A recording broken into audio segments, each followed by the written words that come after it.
Hello friends, जागरण जोश के इस daily current affairs Q&A video में आप सबका स्वागत है। मैं हूं शारदानंद। हम लोग इस वीडियो में देखते हैं कि आज के करंट अफेयर्स से क्या कुछ इंपॉर्टेंट क्वेश्चंस बन सकते हैं, साथ ही उनके क्या जवाब होंगे और उनसे जुड़े कुछ फैक्ट्स क्या रहेंगे। तो ये सारी चीजें हम आज के इस वीडियो में देखेंगे। तो दोस्तों शुरू करते हैं आज के पहले सवाल के साथ। पहला सवाल है, हाल ही में व्यभिचार और समलैंगिक सेक्स के लिए पत्थर मारकर मार डालने की सजा का कानून किस देश ने पास किया है? ऑप्शन है इंडोनेशिया, मलेशिया, ब्रुनोई। इनमें से कोई नहीं। सही जवाब ऑप्शन सी ब्रुनोई। ब्रुनोई जो है ये दक्षिण पूर्व साउथ ईस्ट एशिया का एक छोटा सा देश है जहाँ पे मेजॉरिटी पॉपुलेशन जो है वो मुस्लिमों की है।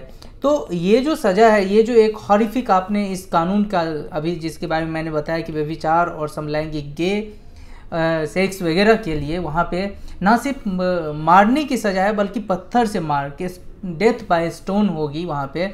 और ऐसा इसीलिए है क्योंकि 2014 में ये जो ब्रुनोई का देश है उसने शरिया कानून को पालन करने का जो है वहाँ पे उन्होंने ये आदेश पारित कर दिया कि पूरे देश में शरिया कानून पारित होगा। लेकिन ये जो शरिया कानून लगाया जाएगा ये सिर्फ वहाँ के मुस्लिम पॉपुलेशन के ऊपर, जो मुस्लिम लोग हैं उसी के ऊपर होगा, नॉन मुस्लिमों के ऊपर नहीं होगा। और यहाँ पे शराब जो है वो वैसे भी जब से शरिया लागू हो गया तब से ही वो वहाँ पे शराब पे बैन है। और अलग से इस सब के अलग अगर वहाँ पे आप चोरी करते हुए पकड़े गए तो शरिया कानून के तहत हाथ और पैर काटने का भी जो है कानून वहाँ पे दिया गया है। ये सारे जो कानून होंगे वहाँ पे एप्लीकेबल होंगे 3 अप्रैल 2019 से।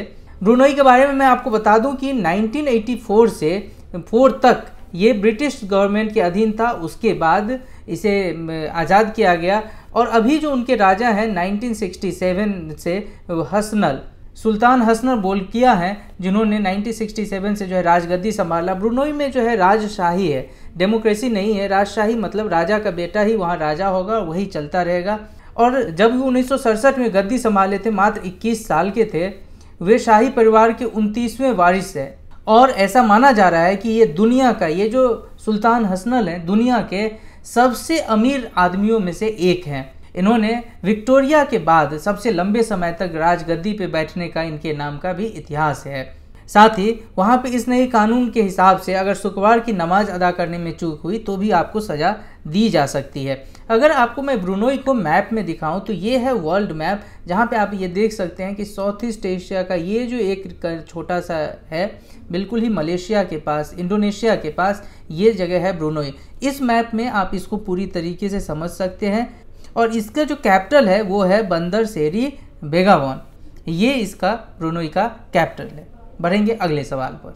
हाल ही में किसे BCCI का एडहॉक एथिक्स ऑफिसर नियुक्त किया गया? ऑप्शन है विनोद राय, DK जैन, विक्रम लिमाय, रामचंद्र गुहा। सही जवाब ऑप्शन बी DK जैन।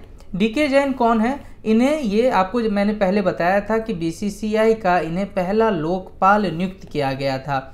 अब इन्हीं को जब वहाँ जो COA है, कमिटी ऑन एडमिनिस्ट्रेशन, जो BCCI का है जिसके हेड हैं विनोद राय, उन्होंने जब अपनी एक रिपोर्ट सुप्रीम कोर्ट में पेश की तो उस रिपोर्ट में उन्होंने पेशकश की कि DK जैन जो लोकपाल है उन्हें ही फिलहाल एथिक्स ऑफिसर, जो BCCI का एथिक्स ऑफिसर है, नियुक्त किया जाए। और उन्हें जाकर अभी एडहॉक एथिक्स ऑफिसर नियुक्त किया गया है। अगला सवाल, वेनेजुएला ने विपक्ष के किस नेता को सार्वजनिक पद से 15 साल के लिए रोक लगा दी? ऑप्शन है Juan Guaido, Elvis Amoroso, Nicolas Maduro, John Bolton. सही जवाब ऑप्शन ए जुआन गुआदो।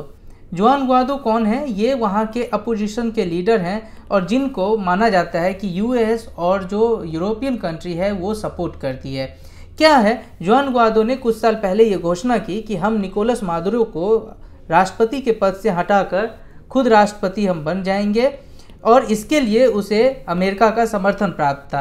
हालांकि अभी जैसे कि आपको पता है कि जो वोटिंग हुई थी उसमें निकोलस मादुरो ने बहुत ही बड़े मार्जिन के साथ जीत की थी, लेकिन जो विपक्षी पार्टी और अंतर्राष्ट्रीय संस्था है उनका इन पे आरोप है कि इन्होंने चुनाव में धांधली की, उसके बाद ही जीते हैं। और इस सब को देखते हुए अभी जो वेनेजुएला गवर्नमेंट है उसने जुआन गुआदो पे 15 साल तक कोई भी गवर्नमेंट का जो ऑफिस है उसके किसी भी पोस्ट पे बैठने से उनको जो है बैन कर दिया है। और ये जो बैन है वो उनके वित्तीय रिकॉर्ड में अनियमितता के कारण, और उन पे ये भी ऐसा माना जा रहा है कि चूंकि वो अमेरिका और उनके सहयोगियों द्वारा जो है समर्थित हैं और वो सरकार के विरुद्ध कोई ऐसे एक्टिविटी करते हैं, इसलिए उनके ऊपर ये बैन लगाया गया। बात करेंगे वेनेजुएला की, तो वेनेजुएला जो है उनका ऑफिशियल नाम है Bolivarian Republic of Venezuela, capital Caracas, president Nicolas Maduro. और अगर आप विकिपीडिया या किसी और देखेंगे तो कहीं कहीं पे आपको नाम दिखाई देंगे जुआन गुआइडो, जो कि पार्शियली रिकॉग्नाइज्ड है। पार्शियली रिकॉग्नाइज्ड इसीलिए माना जा रहा है क्योंकि यूएस और कुछ कंट्री ने इन्हें वहाँ का प्रेसिडेंट बनने का एक तरह से अपनी सहमति दे दी है। अगला सवाल, यूजीसी ने किस विषय में दूरस्थ डिग्री कार्यक्रम डिस्टेंस कोर्स चलाने पर रोक लगा दी? ऑप्शन है कॉरपोरेट मामले, कंप्यूटर अनुप्रयोग, मास कम्युनिकेशन, कृषि। सही जवाब ऑप्शन डी एग्रीकल्चर या कृषि।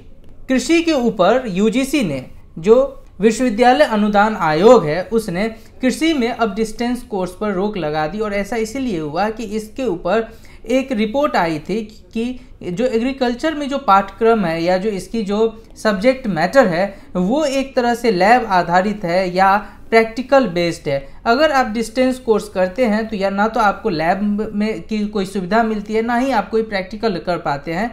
उसके बाद जो मिनिस्ट्री थी, जो एग्रीकल्चर मिनिस्ट्री थी, उसने इस रिकमेंडेशन को यूजीसी को भेज दिया था और अब जाके यूजीसी ने ये बात मान ली है। और अब एग्रीकल्चर जो यूजीसी में जो एक डिस्टेंस कोर्स पहले रिकॉग्नाइज थी उसे अब बैन कर दिया, यानी मना कर दिया कि अब आप अगर इच्छुक हैं एग्रीकल्चर में अपना डिग्री करने के लिए तो अब आपको फुल टाइम डिग्री करना होगा, ना कि आप डिस्टेंस कोर्स में एडमिशन ले सकते हैं। अगला सवाल, हाल ही में प्रकाशित किताब the third pillar how markets and state leave the community behind किसके द्वारा लिखी गई है? ऑप्शन है अमर्त्य सेन, कौशिक बासु, अरविंद सुब्रमण्यम, रघुराम राजन। सही जवाब ऑप्शन डी रघुराम राजन। रघुराम राजन आप सब इनके नाम से जरूर परिचित होंगे। ये आरबीआई के एक्स गवर्नर रहे हैं और फिलहाल वो शिकागो यूनिवर्सिटी में प्रोफेसर हैं। आईएमएफ के चीफ इकोनॉमिस्ट भी पहले वो रह चुके हैं। और 2010 में जो उन्होंने फॉल्ट लाइन एक बुक लिखी थी, जो कि गोल्डमैन सैक्स ने बुक ऑफ द ईयर के अवार्ड से भी इसे नवाजा था, जिसमें उन्होंने ग्लोबल इकोनॉमिक ब्रेकडाउन होने का पहले से ही उन्होंने एक भविष्यवाणी कर दी थी। तो उस किताब को भी इन्होंने लिखा था। अभी जो इनकी ये बुक है third pillar how markets and state leaves the community behind, इसमें उन्होंने समझाने का प्रयास किया है कि कैसे राज्य जो तीन पिलर हैं स्टेट, मार्केट एंड कम्युनिटी, आपस में तालमेल बैठाते हैं, फिर कैसे आपस में चीज़ें खत्म होने लगती है और हम यहाँ से किस तरह अधिक सुरक्षा और स्थिरता की तरफ जा सकते हैं। तो ये उन्होंने ये एक बुक लिखी और इसी बुक के सिलसिले में फ़िलहाल वो अभी आप देख रहे होंगे कि बहुत सारे टीवी चैनल पे उनके इंटरव्यू चल रहे हैं। और अभी जैसे कि कांग्रेस पार्टी के प्रेसिडेंट राहुल गांधी ने जो एक न्याय के तहत बताया था कि हम लोग 72,000 रुपये गरीब लोगों के खाते में देंगे डायरेक्ट, ये जो एक उन्होंने घोषणा की, इसके पीछे भी कहीं ना कहीं रघुराम राजन का ही माइंड बताया जा रहा है कि उन्होंने इसके ऊपर कांग्रेस को कुछ असिस्ट किया, कुछ उन्हें समझाया है। और अभी चर्चा में रिपोर्ट में ये भी माना जा रहा है कि वो जो इलेक्शन का पूरा जो एक कैंपेन चल रहा है उसमें किसी तरह से वो कांग्रेस को कहीं कहीं जो पॉलिसी मेकिंग है उसमें वो सपोर्ट भी कर रहे हैं। बढ़ेंगे अगले सवाल पर। हाल ही में किसे प्रवासी भारतीय सम्मान पुरस्कार से सम्मानित किया गया? ऑप्शन है हंसराज हंस, राजेंद्र कुमार जोशी, वेद प्रकाश शर्मा, आकाश वर्मा। सही जवाब option B doctor Rajendra Kumar Joshi. Rajendra Kumar Joshi ऐसे अगर आप देखें तो ये मूल रूप से हैं राजस्थान से, लेकिन अभी ये स्विट्जरलैंड में जाके बस गए हैं। और उन्हें जो हमारे भारत के जो राष्ट्रपति हैं रामनाथ कोविंद, उन्होंने इन्हें इस सम्मान से, जो प्रवासी भारतीयों के लिए जो सबसे बड़ा सम्मान होता है प्रवासी भारतीय सम्मान पुरस्कार से नवाजा है और इन्हें स्विट्जरलैंड में इन्हें ये पुरस्कार दे दिया गया। ये जो पुरस्कार दिया जाता है ये भारत के राष्ट्रपति द्वारा भारत में सम्मान और गौरव, भारत को सम्मान और गौरव लाने के लिए किसी भी गैर या अनिवासी भारतीयों के लिए जो योगदान होता है उसको सराहा जाता है, उसके लिए सर्वोच्च सम्मान दिया जाता है। और इस बार जो सम्मान दिया गया वो राजेंद्र कुमार जोशी जी को दिया गया। सातवां सवाल, हाल ही में यूएनडीपी द्वारा जारी बहुआयामी निर्धनता सूचकांक मल्टी डायमेंशनल पॉवर्टी इंडेक्स 2018 में पिछले 10 वर्षों में भारत की निर्धनता दर 55% से कम होकर कितनी हो गई? ऑप्शन है 45, 36, 28, 12। सही जवाब ऑप्शन सी 28%। तो यूएनडीपी ने इस बात को रिकॉग्नाइज किया है कि पिछले 10 सालों में यानी एक डेकेड में जहाँ पे भारत की जो पॉपुलेशन की जो पॉवर्टी थी वो 55% थी, जो अब घट के 28% आ गई है। हालांकि उसने बताया कि अभी और भी आगे बढ़ना ज़रूरी है, लेकिन ये जो टाइम फ्रेम है ये है 2005-06 से 2015-16 के बीच 271 मिलियन लोग गरीबी से बाहर आए हैं। उन्होंने बताया कि अभी भी बिहार, जो कि उनके आधे से अधिक आबादी अभी गरीबी रेखा से नीचे है, तो बिहार सबसे गरीब राज्य है भारत में। और अगर जिले की बात करें तो मध्य प्रदेश का अलीराजपुर है जो कि सबसे गरीब जिला है। अगला सवाल और आखिरी सवाल, नौसेना प्रमुख सुनील लांबा ने हाल ही में लोनावाला स्थित INS शिवाजी में भारतीय नौसेना की परमाणु, जैविक और रासायनिक प्रशिक्षण सुविधा का उद्घाटन किया। इससे क्या नाम दिया गया? ऑप्शन से अद्भुत शक्ति, सार्थक, अभेद्य। सही जवाब ऑप्शन डी अभेद्य। ये जो INS शिवाजी में परमाणु, जैविक और रासायनिक प्रशिक्षण सुविधा का जो उन्होंने उद्घाटन किया है, अभी जो नौसेना प्रमुख हैं सुनील लांबा, जो कि अगले 2 महीने में रिटायर होने वाले हैं, और इसका नाम उन्होंने अभेद्य रखा है। तो दोस्तों इसी के साथ खत्म होता है पहला सेगमेंट। बढ़ेंगे अगले सेगमेंट पे, जहाँ पे मैंने जो आपसे सवाल पूछा उसका सही जवाब बताएंगे और आपके लिए भी एक सवाल होगा। मैंने पूछा था ट्यूरिंग अवार्ड किस क्षेत्र के उत्कृष्ट व्यक्तियों को दिया जाता है? ऑप्शंस थे कंप्यूटर विज्ञान, साहित्य, खेल, फिल्म। सही जवाब ऑप्शन ए कंप्यूटर विज्ञान। कंप्यूटर विज्ञान के लिए हर साल ट्यूरिंग अवार्ड दिया जाता है और इसे कंप्यूटर का नोबेल प्राइज की तरह कंसीडर किया जाता है।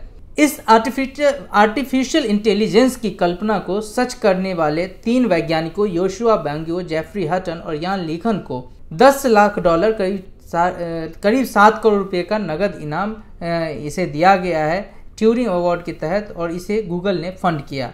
और अब एक सवाल आपके लिए, जिसका जवाब आपको हमें कमेंट बॉक्स में लिख के बताना है।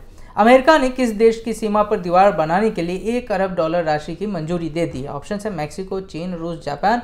आपके जवाब का हमारे कमेंट बॉक्स में इंतजार रहेगा। साथ ही अपने फीडबैक हमारे साथ जरूर शेयर करें। वीडियो अच्छा लगा इसे अधिक से अधिक लाइक करें, शेयर करें, दोस्तों में बताएं। अब तक सब्सक्राइब नहीं किया है तो इसे सब्सक्राइब करें और वो बेल आइकॉन ज़रूर दबाएं, जिससे कि आपको ये नोटिफिकेशन जैसे ही ये वीडियो आएगी आपको आपके इनबॉक्स में मिल जाएगी। और देखते रहें JagranaJosh.com।